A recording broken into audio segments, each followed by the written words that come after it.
Hello guys, I'm Hesmiyu and welcome to a new episode of Narcissu. This is my third time trying to record this, and I've had 2 issues in a row. Let's hope it's third time lucky. Yeah, without further ado, let's start. It wasn't anything of wonderful quality, but it was far better than anything served up in 7F. Oops. I forgot my timer. And when we were both going after the crisps, she suddenly stopped wishing for it. Is something the matter? Not really. But her eyes were turned past the windshield glaze by the rain, at a few white flowers on the roadside, at some flowers soaked by rain. I didn't know if someone had planted them or if they were wild, but I remembered something about them. Were those Narcissu? Those are Narcissus. Oh, right, Narcissus. While I didn't know flower names all that well, I'd at least heard of Narcissus before. And this girl, who seldom spoke a single word, was actually talking about something. Need a bit of tea.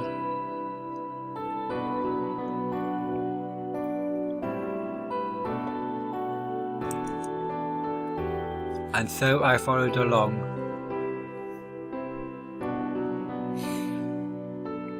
And speaking of which, are these not exactly the real deal as well? Yeah, something like that. So they must be pretty rare then. Not really. You can find them anywhere. Anywhere? And where exactly? Dots. It wasn't as if I had any deep purpose in asking. It was just I was making conversation as best I could. And yet this girl thought about it for a bit, and slowly opened her mouth. Rest. Rest? Hawaii Island is famous for them. Hawaii Island? Hey, wait. How far do you think that is? I just started driving like a car, so I wasn't even halfway proficient yet. It was probably about 700 kilometers away, and even on the tollways I couldn't say how long it would take. And in the first place, I didn't think we had enough money for that. If we went by normal highways to the tollways, there was no way we'd have enough for gas. Hey, you don't say stuff like that. You can't mean to go there, right? Dots. Who said I wanted to go? What? I just answered your question. And just like that, she went back to staring at flowers across the windshield. The thick haze of the cold rain streaming on glass. She kept gazing and gazing and gazing. I didn't particularly want to go there either, but I had nowhere else that I wanted to go. End of the chapter, yep. So now, chapter 3. My time was at a standstill. I piled useless trivia upon useless trivia, drew information from the TV and the TV alone, and soon nothing was real anymore, fading away into hollow space. But I loved looking at maps, trains, cars. I loved things that could take me places. I spread out maps on top of my narrow bed, changed routes over and over and over. Sedans, coupes, convertibles, rode on so many different kinds of cars. The number 1 route, continuing on forever. I ran on that road forever and ever and ever. indigo blue skies, beautiful coastlines.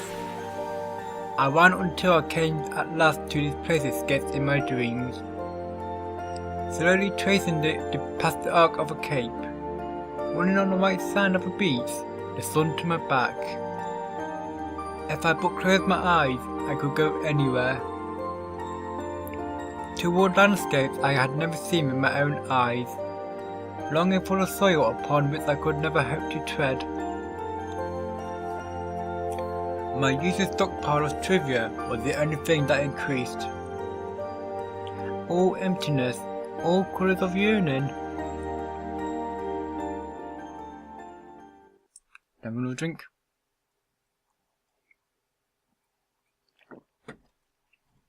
Trying to keep my mouth wet so that I don't trip over my words as much. But one bad thing is it builds up saliva too much. January 21st, 2005. The sky after the rain. The high flying clouds streaming by knife-edge speeds. The unique swishing sound of tire on wet asphalt.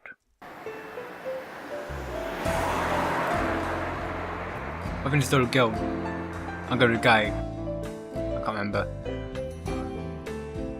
And through it all, there we were, driving along as always. No destination, just the desire to keep going, no matter what. And I think this is the female version, more female side. This is one thing I'm not fond of this game.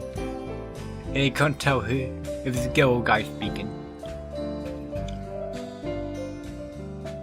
Oh, this was going right. Ignore that. It wasn't as if I was looking to go to Abaji Island at all. We didn't even have the gas money to get there anyway. But I drove straight ahead, on unfamiliar roads, even as I thought these thoughts. But where are we? I was forced to wonder. I didn't know my geography very well to begin with, and I've seen all sorts of place names I didn't recognise. I have planned on driving onto the ends of the earth, but with the GPS navigation system broken, I had no idea anymore. And before I knew it, I started looking around anxiously at the street signs as I drove. I don't know at all. What? Well, I don't know where we are right now. She said something to me, and I given her a casual response. Because she probably wasn't going to know even if I asked her. Iruma district, Saitama prefecture. What? The next right leads to the 16 route, towards Hachioji. You knew all this? Dots. Did you happen to live around here or something? No, nothing like that at all. It was a surprise. No, it wasn't just surprising. It was nothing short of a miracle that she knew the road to this detail. Because no matter how I looked at it, she didn't seem to have driven around all that much herself. Then, could it be? Do you know the way from here to Abaji Island? I don't understand why you're asking. Well, see, you might be able to get there on normal highways without having to get on the tollways. And we might just have enough gas money to get us there. Dots, do you want to go there? Well, no, that's not what I meant. Then don't ask me. With those words, she fell silent.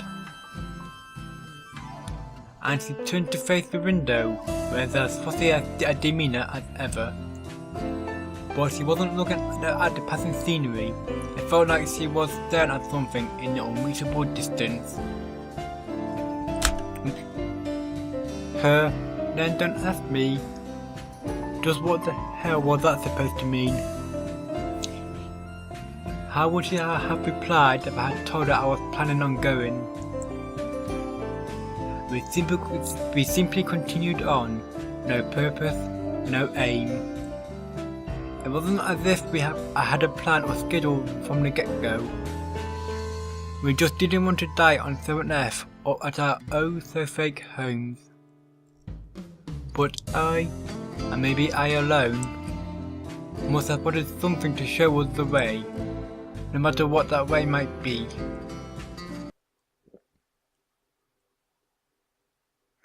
January 22nd, 2005.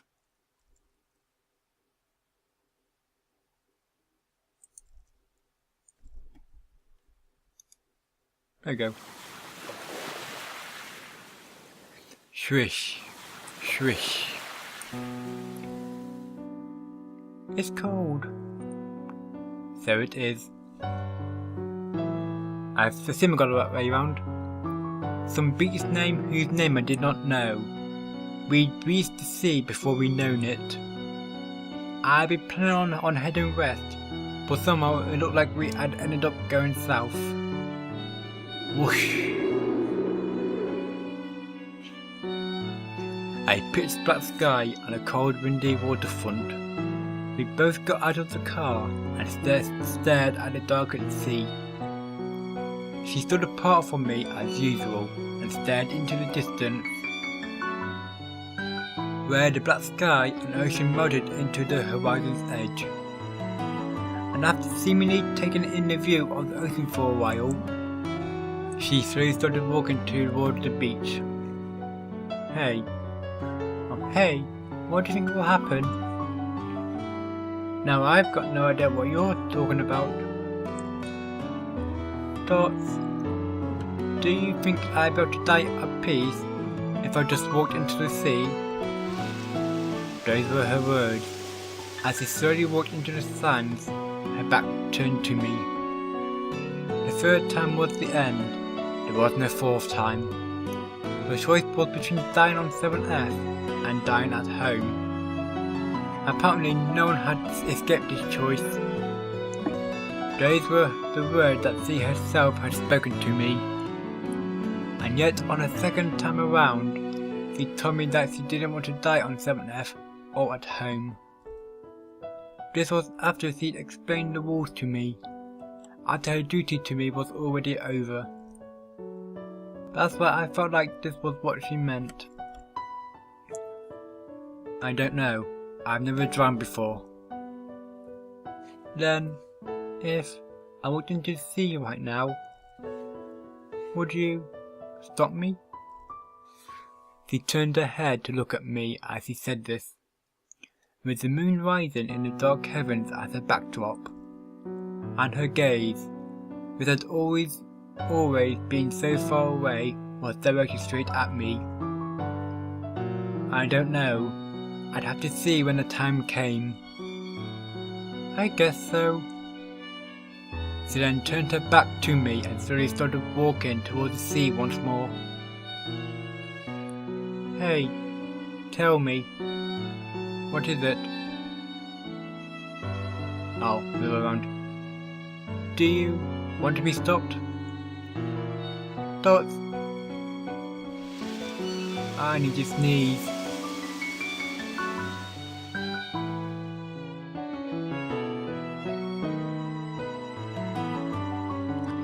Upon hearing my words, she stopped short of the wave. A strong wind kicked up a spray that beat against her feet. If you want to be stopped, then I'll stop you. Not really. That's not it at all. Then it'll be fine if I don't stop you, right? Dots. There was no reply to my question. But her feet did not move any further either. So that was her answer, then and there.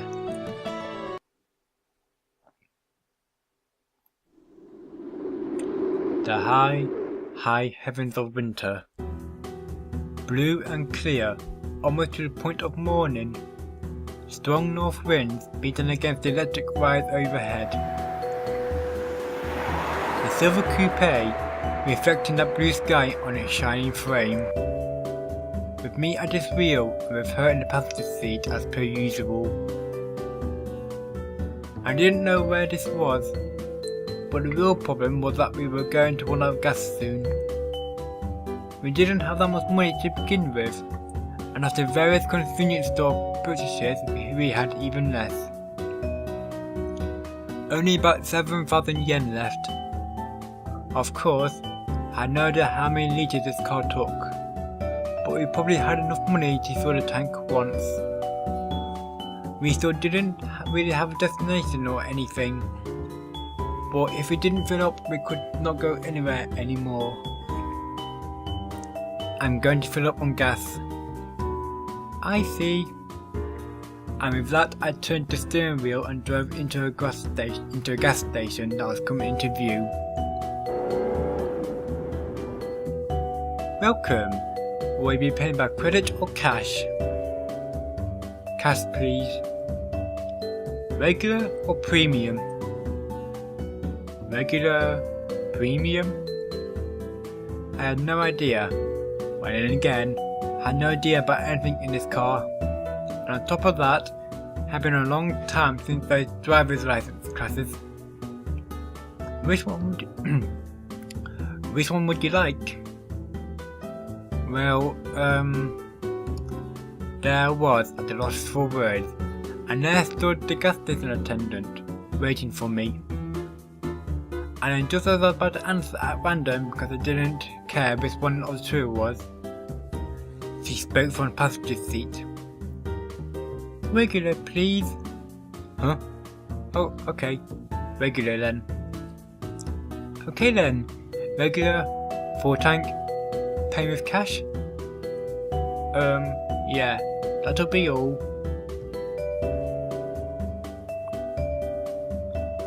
Okay then, thank you very much. The attendant skillfully began its operation with those cheerful words. The strangely disagreeable smell of gasoline wafted in from the window that had opened roughly 10 centimeters. Hey, are you sure that this thing tastes regular? Dots.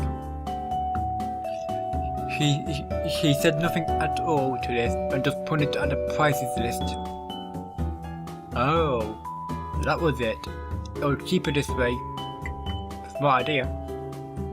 I didn't understand it very well, but I didn't think there was that much difference in price. Depends how many litres you get. And then I saw the gasoline meter and number of litres being displayed. 25, 26, 27, 28. Those numbers were going up by an incredible speed. Maybe I'd made a mistake. I began to get a little worried as I watched those numbers climb. I told him to fill the tank a while back, but I didn't have that much money on hand. Even with the coins, I only had about 7,000 yen. And of course, I had no idea how many litres this tank took. What was I going to do if I didn't have enough money? I did some quick calculations and realised that after 60 litres, I wouldn't have enough. 38, 39, 40, 41. The number kept climbing without slackening a pace at all. And I became more and more worried over something I usually didn't give a second thought to. Dang, how many litres does this thing take? I let the words out before I knew it. Don't worry, it'll be over soon. Huh? This has a 50-litre tank, see? And just as Seed said, gasoline meter stopped somewhere between 47 and 48. The sound of a receipt being printed out, and then the attendant at my window again. Thank you for waiting. Total comes to 5,240 yen. Oh, okay. Here. I took out a 5,000 yen note and a crumpled 1,000 yen note from my pocket and handed them to the attendant. Alright, then your change comes to 660 yen. Here's your receipt. Thank you for your business. I turned straight onto the road upon hearing the attendant's cheerful road. And I'm going to end the episode here now. Hopefully I have no recording issues. So that's it for this episode. I'm Hesmiyu. Goodbye.